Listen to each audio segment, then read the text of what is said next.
Assalamualaikum warahmatullahi wabarakatuh. Salam sejahtera untuk kita semua. Selamat pagi, selamat siang, selamat malam untuk anak-anak tercinta dimanapun kalian berada. Kembali lagi dengan channel Sahabat RG. Yuk kita mulai belajar bersama channel Sahabat RG. Semoga apa yang akan kita pelajari ke depan menjadi ilmu yang bermanfaat untuk kita semua. Nah, hari ini untuk teman-teman kelas 9 kita akan belajar kembali tentang Pancasila sebagai dasar negara dan pandangan hidup bangsa. Tapi bagian sekarang akan kita bahas tentang dinamika nilai-nilai Pancasila sesuai dengan perkembangan zaman. Let's go, kita belajar. Nah, sebagai dasar negara dan pandangan hidup bangsa membawa konsekuensi logis bahwa nilai-nilai Pancasila dijadikan landasan pokok, landasan fundamental bagi penyelenggaraan negara Indonesia. Nah, nilai dasar Pancasila yaitu nilai ketuhanan, nilai kemanusiaan, nilai persatuan, nilai kerakyatan, dan nilai keadilan. Nilai-nilai dasar Pancasila dapat menyesuaikan diri dengan perkembangan zaman. Nilai-nilai tersebut tetap dapat diterapkan dalam berbagai hidup bangsa dari masa ke masa. Kenapa bisa demikian? Nah, karena Pancasila merupakan ideologi yang bersifat terbuka. Lalu apa sih ideologi? Apa maksudnya ideologi yang bersifat terbuka? Nah, kita bahas dulu tentang ideologi. Di sampingnya, istilah ideologi dibangun dari dua kata, yaitu idea yang berarti gagasan, konsep, pengertian dasar, dan cita-cita, serta kata logos yang berarti ilmu. Kata idea berasal dari kosakata bahasa Yunani, yaitu eidos, yang berarti bentuk. Di samping itu ada pula kata idein yang artinya melihat. Dengan demikian, secara harfiah, ideologi berarti ilmu tentang pengertian-pengertian dasar. Yuk kita bahas lebih lengkapnya. Hakikat ideologi terbuka. Nah, menurut Suryanto Puspowardoyo, bahwa ideologi merupakan konsep pengetahuan dan nilai yang secara keseluruhan menjadi landasan bagi seseorang atau masyarakat untuk memahami jagat raya dan bumi seisinya, serta menentukan sikap dasar untuk mengolahnya. Sedangkan menurut pengertian beberapa ilmuwan yang lain, bisa kita cari di Google lebih lengkap. Itu tentang ideologi. Nah, di sini ada menurut Kamus Besar Bahasa Indonesia. Ideologi diartikan sebagai kumpulan konsep bersistem yang dijadikan asas pendapat yang memberikan arah dan tujuan untuk kelangsungan hidup, cara berpikir seseorang atau golongan. Jadi, seseorang hidupnya akan memiliki arah bila dia memiliki sebuah ideologi. Nah, ideologi ini bisa dimiliki oleh seseorang atau golongan tertentu atau bahkan sebuah negara. Nah, kita bahas Pancasila sebagai ideologi negara. Pancasila sebagai ideologi negara merupakan gagasan atau ide-ide yang dijadikan sebagai pedoman atau arah dalam mencapai cita-cita bangsa. Nah, cita bangsa Indonesia ada berapa? Nah, yang tahu silahkan ketik di kolom komentar ya. Ya, sampai lupa, apa itu cita-cita bangsa Indonesia? Setiap bangsa memiliki ideologi yang berbeda-beda sesuai dengan nilai-nilai yang ada dalam kehidupan bangsa tersebut.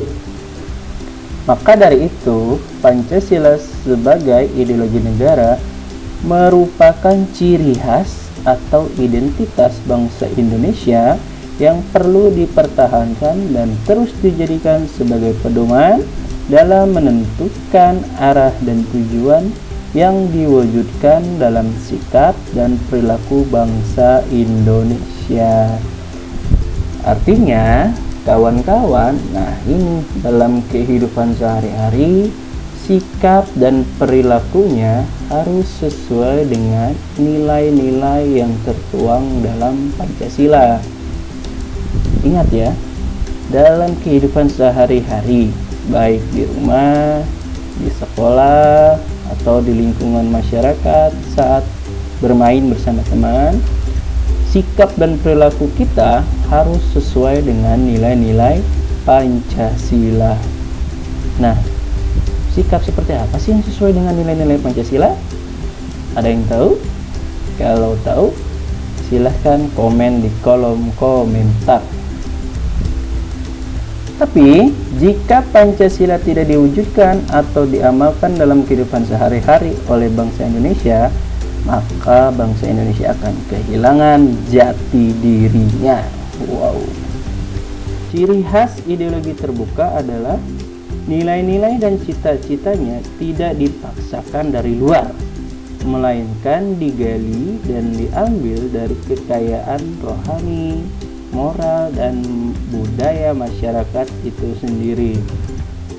Nah, ini pernah kita bahas waktu teman-teman mungkin saat duduk di kelas 7 atau di kelas 8. Ideologi terbuka mempunyai banyak sekali keunggulan dibandingkan dengan lawannya, yaitu ideologi tertutup.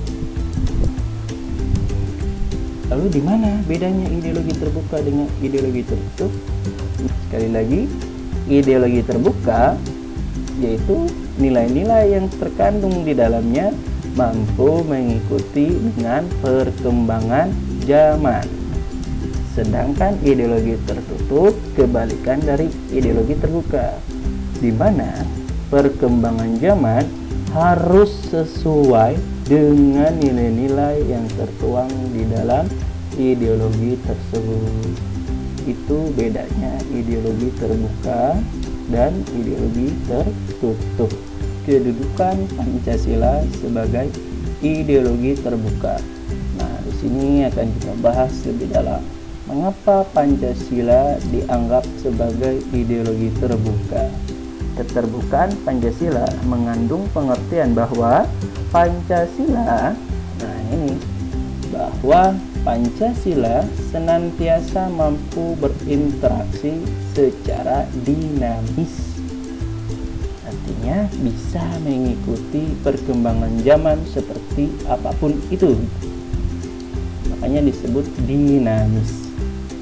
Nilai-nilai Pancasila tidak berubah, namun pelaksanaannya disesuaikan dengan kebutuhan dan tantangan nyata yang kita hadapi dalam setiap waktu.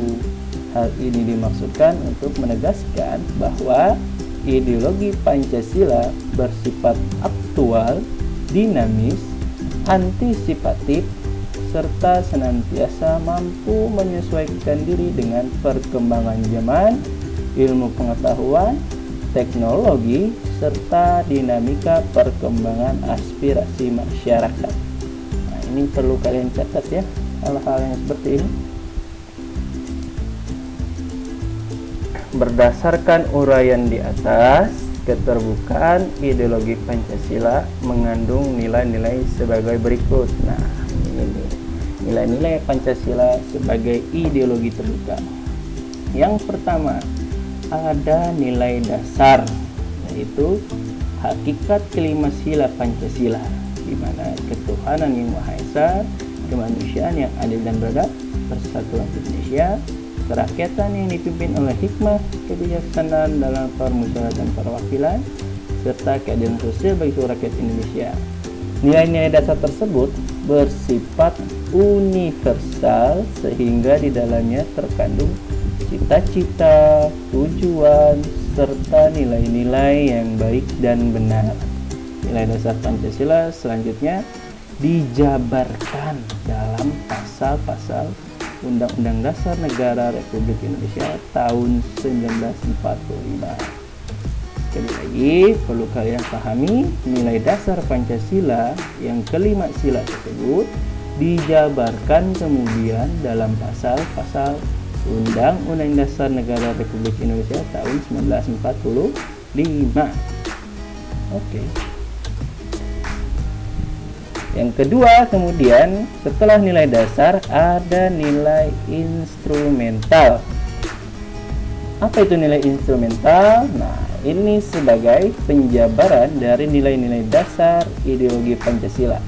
Jadi, nilai instrumental adalah penjabaran dari nilai-nilai dasar ideologi Pancasila berupa peraturan perundang-undangan dan lembaga pelaksanaannya. Sekali lagi, nilai instrumental adalah penjabaran dari nilai-nilai dasar ideologi Pancasila berupa peraturan perundang-undangan dan lembaga pelaksanaannya. Contohnya, Undang-Undang Dasar 1945, ketetapan MPR, undang-undang, serta peraturan perundang-undangan yang lain. Itu nilai instrumental. Kemudian yang ketiga, setelah nilai dasar dan nilai instrumental, ada nilai praksis. Apa itu nilai praksis? Nilai praksis merupakan realisasi dari nilai-nilai instrumental berupa suatu pengalaman nyata dalam kehidupan sehari-hari dalam masyarakat, berbangsa, dan bernegara. Misalkan ada peraturan perundang-undangan nih yang mengatakan bahwa saat kita berkendara motor di jalan raya wajib menggunakan helm. Itu nilai instrumentalnya. Kemudian nilai praksisnya, pada saat kita membawa kendaraan bermotor, tentu saja berdasarkan peraturan perundang-undangan kita wajib menggunakan helm. Lalu tak banyak yang tidak menggunakan helm, berarti dia tidak menjalankan nilai praksis dari Pancasila. Kemudian, nah, ini tugas kalian. Tugas kalian untuk materi di video ini adalah berilah contoh perilaku yang mencerminkan perwujudan nilai dasar Pancasila. Nah, nilai dasar Pancasila kan ada 5 nih. Ada nilai ketuhanan, nilai kemanusiaan, nilai persatuan, nilai kerakyatan, dan nilai keadilan. Nah, kira-kira dalam kehidupan kalian sehari-hari, perilaku seperti apakah yang sesuai dengan nilai ketuhanan, atau nilai kemanusiaan, atau nilai persatuan? Nah, cukup untuk satu nilai, satu contoh perilaku saja ya. Paham kan? Nah, yang tidak paham silahkan tanyakan di mana letak tidak pahamnya di kolom komentar.